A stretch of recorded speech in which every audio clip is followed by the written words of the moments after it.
Bom dia, gente. Gente, continue se inscrevendo no meu canal. Eu agradeço muito. Gente, o governo de Bolsonaro acabou.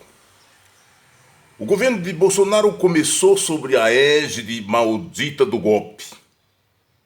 Sobre as fake news e todas as coisas ruins, pois ele usou todos os meios para se perpetuar no poder, e um destes meios foi cooptar as instituições.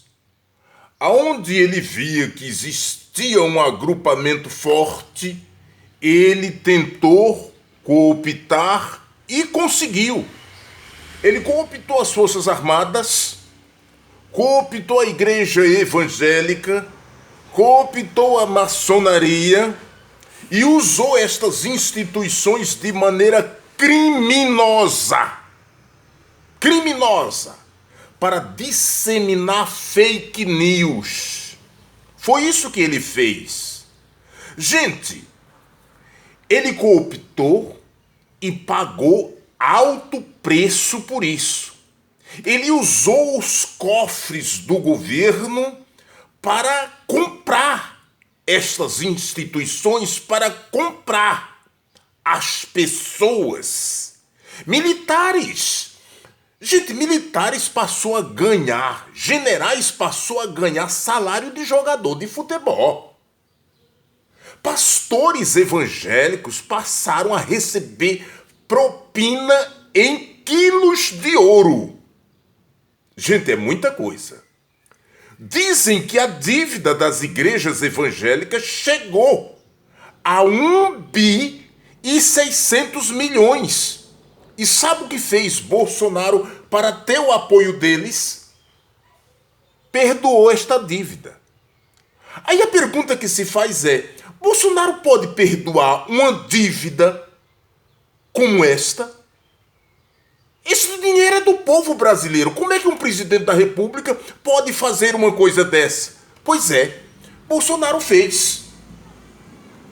Gente, vocês analisem se fosse o presidente Lula. E aí vocês chegam à seguinte conclusão. Quando você vê esta motivação toda destes pastores para eleger Bolsonaro, você fica pensando, mas o que é que essas pessoas veem em Bolsonaro? Porque esse homem pratica um crime todos os dias, esse homem mente constantemente, e a Bíblia diz que mentiroso é filho do diabo. Mesmo assim, os pastores continuam aficionados por Bolsonaro. O que é isso? Dinheiro. Dinheiro. Só isso. Tudo por dinheiro. E aí eles esquecem até de Jesus, e esqueceram de Jesus. E passaram a idolatrar Bolsonaro, transformaram o Bolsonaro num bezerro de ouro e foram adorá-lo. Sabe? E o pior de tudo isso, gente, usando o nome de Jesus. Começou um festival de profecias mentirosas no entorno de Bolsonaro. Nada se cumpriu, porque toda mentira vem à tona. E vieram tudo à tona. Resultado, Bolsonaro quase ganha, mas não ganhou. Porque Bolsonaro achava que podia tudo porque ele tinha o cofre na mão. Mas ele se enganou. A mentira pode quase tudo, mas não pode tudo. Só Deus pode tudo. E Deus, que vê o profundo dos corações, viu que os corações dos pastores evangélicos eram más, totalmente mal. É porque quando você vê, por exemplo, aquele pastor Luiz Antônio abrir a boca para dizer a besteira que ele disse, um homem desse só pode ser trevoso, só pode ser do diabo. Sabe? Porque o evangelho de Cristo só tem razão de ser se ele for pregado para ganhar almas. Como é que um pastor diz, a partir deste momento, esta alma eu não quero negócio, esta alma eu não falo com esta alma eu não abençoo? Que pastor é esse? Esse está a serviço das trevas. Todo aquele que tem o comportamento do pastor Luiz Antônio é trevoso. está desviado. Aliás, nunca teve um encontro com Jesus. Sabe? É um ser simplesmente das trevas. Agora a pergunta que se faz é: quanto o pastor Luiz ganhou? Quanto Bolsonaro colocou nas mãos do pastor Luiz? Porque a igreja, sabe, composta por pessoas humildes e simples, esses continuam humildes e simples, e muitos deles miseráveis.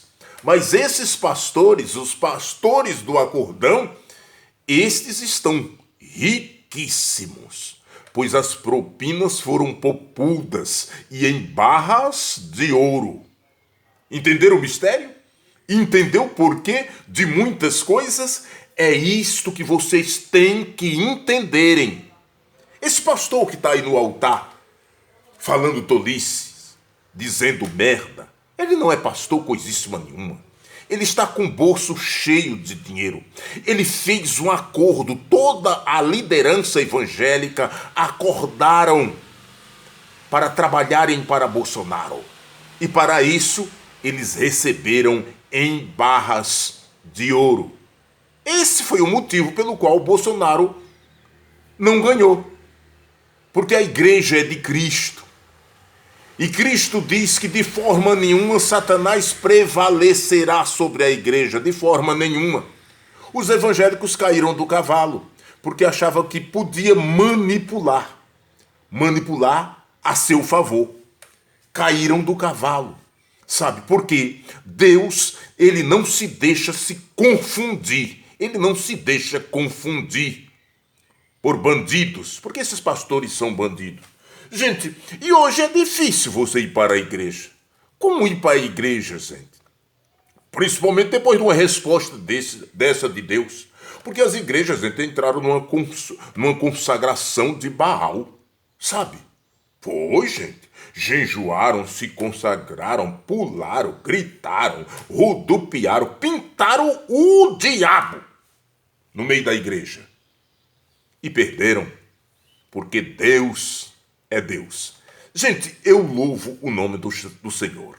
E aí Bolsonaro, com o Pita as Forças Armadas, aí os generais começam a insultar, provocar, ameaçar. Essa é a função dele. Para isso eles receberam salários altíssimos, para ameaçar, mandar mensagenzinhas camufladas. Ah, Lula não pode ser candidato, Lula foi um descondenado, Lula foi isso, Lula foi aquilo. Para confundir a sociedade. Agora, generais broxa, eu faço uma pergunta a vocês. Vocês tiveram a oportunidade como nunca de golpear. Por que não golpearam? Por que não tomaram o poder? Se tinham esta oportunidade, por que não fizeram? Os Estados Unidos não deixou? Ou porque são incapazes? São broxas mesmo? Eu acho que pelas duas coisas. Os Estados Unidos não permitiu e porque os generais brasileiros são incapazes. Você já observa pelo perfil de Mourão e do general Heleno. Gente, esses dois caras dão nojo. Só de ouvir dá nojo. Porque esses homens, quando abrem a boca, só falam merda. Gente, eu tenho vergonha quando ouço essas duas personagens falar. Eu faço uma pergunta. Tem certeza que esses caras são generais? Gente, eu tenho nojo. Principalmente o débil Heleno. Gente, aquele homem é um psicopata, a gente observa. Ele tem esquizofrenia, ele é um esquizofrênico. Ele é um doente. Sabe? Aquele homem tem que ser internado. Aquele homem dá nojo. Simplesmente nojo. Sabe? Aí quando você observa, são esses os generais? São esses que ameaçam golpe? Ah, não iria ter golpe de jeito nenhum do mundo. Sabe? Aí surge os Alexandre de Moraes e coloca as coisas no seu devido lugar. Vem um Lula, a uma liderança mundial, e toma realmente o poder. Sabe o que acontece? A gente sabe o que já está acontecendo. Os generais já começam a babar o ovo de Lula, já começam a dizer que Lula é vermelho, mas não é tão vermelho assim, é comunista, mas não é tão comunista assim, para vocês verem como que é o poder. Sabe? Começa um baba-ovo e já começa a disputa. Será que eu vou ser isso? Será que eu vou ser aquilo? Será que eu vou ser colocado nesse cargo pelo presidente Lula? Tá entendendo como é que são as coisas? Olha que bando de infelizes, vocês não conseguiram. Lula está aí, ganhou e ganhou bem e vai representar o país, tirar o país, sabe, do ostracismo que Bolsonaro e os militares colocaram e fazer o povo brasileiro sorrir de novo. Por isso, te prepare, bando de broxas. Lula já está aí.